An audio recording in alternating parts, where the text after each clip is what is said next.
मित्रों, नमस्कार। आज का हमारा विषय है, यदि बुजुर्गावस्था में हमें अपने बच्चों के साथ रहने के लिए मजबूर होना पड़े तो हमें क्या करना चाहिए। देखिए, मेरी 2 वीडियोस हैं। एक वीडियो है कि बुजुर्गावस्था में अपना घर या फ्लैट होना जरूरी क्यों है, और दूसरा है कि सीनियर सिटीजन अपना आंख, कान और मुंह बंद करके रखिए और खुश रहिए। ये दोनों वीडियो सीनियर सिटीजन के सुख, मानसिक शांति और एक सौहार्दपूर्ण या प्रफुल्लित माहौल पर केंद्रित है। इसको आप देखेंगे तो आपको निश्चित रूप से इस वीडियो में कही गई बातों के लिए बहुत सारा इनपुट अपने आप मिल जाएगा, क्योंकि मैं उन बातों को फिर रिपीट नहीं करना चाहता हूं। देखिए, वीडियो स्टार्ट करने से पहले हम आप सब लोगों का धन्यवाद दे दें कि आप लोगों का बहुत प्यार और स्नेह मिल रहा है।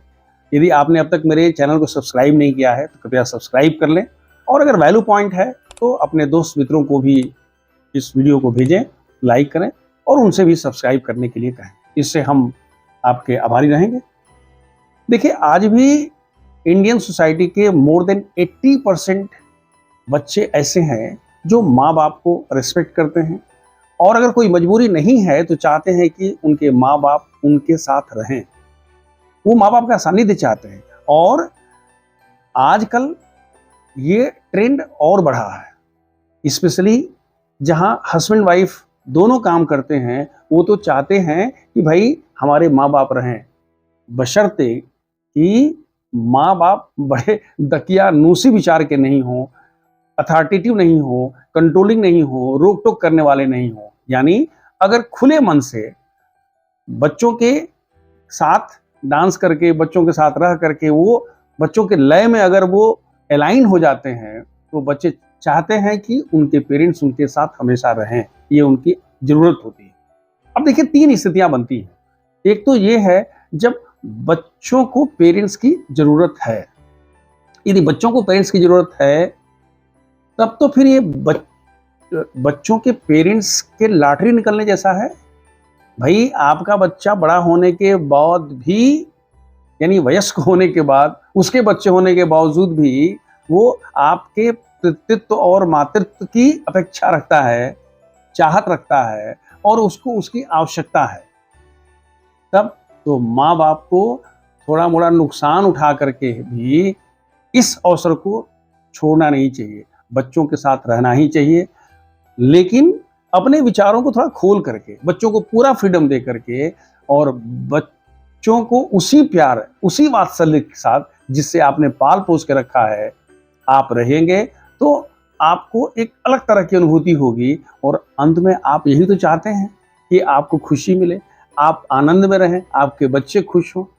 यही तो जीवन है। इसी के लिए तो आदमी ईश्वर से प्रार्थना करता है। दूसरी स्थिति है कि हाँ तो हाँ, ना तो ना। यानी बच्चे सफल हैं, उनकी अपनी दुनिया है, पेरेंट्स ठीक ठाक हैं, और वो फिजिकली, मेंटली और इकोनॉमिकली, आर्थिक रूप से बिल्कुल स्वतंत्र है, किसी पर डिपेंडेंट नहीं है, अपनी दुनिया मस्त है। अब यहां स्थिति होती है कि माँ बाप और बच्चों के संबंध कैसे हैं, उनमें प्रगाढ़ता कैसी है। इसमें पेरेंट्स का बड़ा अहम रोल होता है।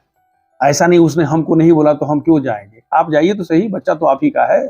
आप बच्चे से अपनी मैच्योरिटी या अपने लेवल की मैच्योरिटी की उम्मीद क्यों करते हैं। अगर बच्चा जिस उम्र में भी है, बच्चा आपका ही है, और बच्चों को सिखाना आपका कर्तव्य ही नहीं है, आपका धर्म भी है। इसलिए यदि ऐसी स्थिति है कि अगर आप बच्चों के साथ होते हैं तो बच्चे खुश हैं, आप नहीं होते हैं तो भी चलेगा, तो आप कोशिश करिए कि बच्चों के पास अधिक से अधिक समय, विभिन्न अवसरों पर उनके साथ समय जरूर गुजारें, बच्चों को महसूस कराएं। क्यों? क्योंकि सिर्फ आपकी उपस्थिति आपके लिए नहीं होती है, आपके आगे आने वाली जो पीढ़ी है, आपके जो ग्रैंड चिल्ड्रन हैं, ये उनके लिए एक संस्कार देने के लिए, आपका जो वैल्यू सिस्टम है, आपके जो खानदान की परंपराएं हैं, जो अच्छी बातें हैं, ये उनको पास ऑन करने का एक अवसर भी होता है, और ये अवसर आपको ही निकालना पड़ेगा। तीसरी स्थिति है कि बच्चों के साथ रहना आपकी मजबूरी है। जैसे आपकी कोई बीमारी है, स्वास्थ्य कारणों से आपकी उम्र ऐसी हो गई है कि अब आप अलग से नहीं रह सकते हैं। दो लोगों में से कोई एक ये दुनिया में नहीं है, अकेलापन आप झेल नहीं सकते हैं, दूसरा कोई ध्यान देने वाला है नहीं। आप आर्थिक रूप से बच्चों पर पूरी तरह से निर्भर हैं। ये सब ऐसी परिस्थितियां हैं जब आपके पास कोई चारा नहीं है, बच्चों के साथ रहना ही आपके पास विकल्प है, तो फिर आपको कुछ बातों का ध्यान रखना पड़ेगा। नंबर 1, आप जीरो एक्सपेक्टेशन रखिए। बच्चों से ये मत करिए कि बच्चा हमारे लिए ये कर देगा, बच्चा हमसे ये करेगा, बच्चा हमारे साथ समय गुजारेगा, बच्चा हमसे पूछेगा, बच्चा हम बिल्कुल नहीं। क्यों? क्योंकि उसकी अपनी दुनिया है, उसका अपना संसार है, उसके अपने एस्पिरेशंस हैं, उसको अपना जीवन जीने दीजिए। अगर आपसे जो भी कहता है अच्छी बात है, अगर आपको पूछता है, आपको रिस्पेक्ट करता है, समय देता है, ठीक है, नहीं करता है कोई बात नहीं। दूसरा है जीरो डिमांड। बच्चों से कोई भी आग्रह नहीं, कोई दुराग्रह नहीं, नहीं तुमको ये करना चाहिए, तुमको वो करना चाहिए, तुम यहाँ चले जाओ, तुम वहाँ चले जाओ, ये पुरानी रिश्तेदारी है, घर का बर्बाद हो रहा, कुछ नहीं। भाई आपने बता दिया, वो जिसको जितना समझ में आता है करे, अच्छी बात है, नहीं करे ये उसकी है। भाई हमको उससे बहुत कुछ लेना नहीं है। तीसरा, मितभाषिता, लेस कम्युनिकेट, कम से कम बात करिए, क्योंकि जितना कम बात करेंगे उतनी कम दुर्भावना पैदा होगी। मैं ही नहीं कहता हूं, मैं तो एक ऐसे व्यक्ति को जानता हूं जो अपने रूम में रहते हैं, भजन कीर्तन जो भी करना है करते हैं, नाश्ते में के समय में टेबल पर आके बैठ गए, खाने के समय में टेबल पर आके बैठ गए, रात में बैठ गए, शाम को इधर उधर टहल करके अपने कंपाउंड में अपने रूम में चले गए।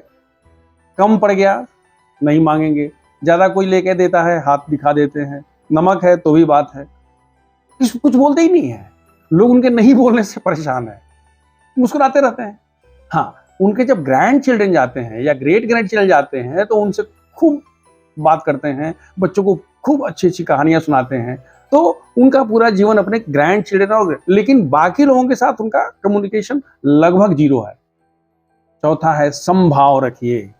अगर आपको कोई बहुत इज्जत करता है तो भी अच्छी बात है, नहीं कोई बात करता है, किसी बात को लेके कोई आपकी तारीफ नहीं कर रहा है, आपकी आलोचना हो रही है, समभाव रखिए। इस भाव में उस भाव में सब ठीक है, सब चलेगा। और लास्ट है कि ईश्वर के प्रति निष्ठा और भक्ति भाव रखिए। जितना समय हो सकता है उससे कनेक्ट रहिए। आप पूजा करिए, ध्यान करिए, जप करिए, नाम लीजिए, प्रार्थना करिए, अपने लिए भी करिए, अपनों के लिए भी करिए, बच्चों के लिए भी करिए, लेकिन आप 24/7 उससे कनेक्टेड रहिए। क्यों? क्योंकि इस दुनिया ने आपको कहीं रहने के लिए मजबूर कर दिया है। आप वहां से धीरे धीरे अपने आप को कट ऑफ तो नहीं कर सकते हैं, दूर करिए और उससे कनेक्ट होइए और उसके नजदीक होइए। हम डिस्कनेक्ट की बात नहीं कर रहे हैं, डिस्टेंस बढ़ा लीजिए। जब डिस्टेंस बढ़ाएंगे तो उससे आपकी नजदीकी, लेकिन उससे नजदीकी बढ़ा करके डिस्टेंस बढ़ाइए। अगर ऐसा करते हैं तो वो आपकी मजबूरी नहीं होगी, बल्कि वो साधना का एक उपक्रम होगा, साधना का एक तरीका होगा, और आपका जीवन शांति से, देखिए मन और चित्त की शांति बहुत बड़ी चीज है, और ये हम अपने अंदर से खुद क्रिएट करते हैं। बाहर की परिस्थितियां तो हमें हमेशा छलावा करती हैं, हमारे साथ हमेशा हमें परेशान करने की कोशिश करती हैं, लेकिन यदि हम एक मैच्योर्ड व्यक्ति की तरह से समभाव रखते हुए, कम एक्सपेक्टेशन, जीरो डिमांड, कम से कम बात करके उसके प्रति भक्ति रखते हैं, तो हमारे मन की शांति को कोई नहीं छीन सकता। इन्हीं शब्दों के साथ आपके शांतिपूर्ण जीवन के लिए ढेर सारी शुभकामनाएं और ईश्वर से प्रार्थना। सर्वे भवन्तु सुखिनः, सर्वे सन्तु निरामया, सर्वे भद्राणि पश्यन्तु, मा कश्चित् दुःखभाग् भवेत्।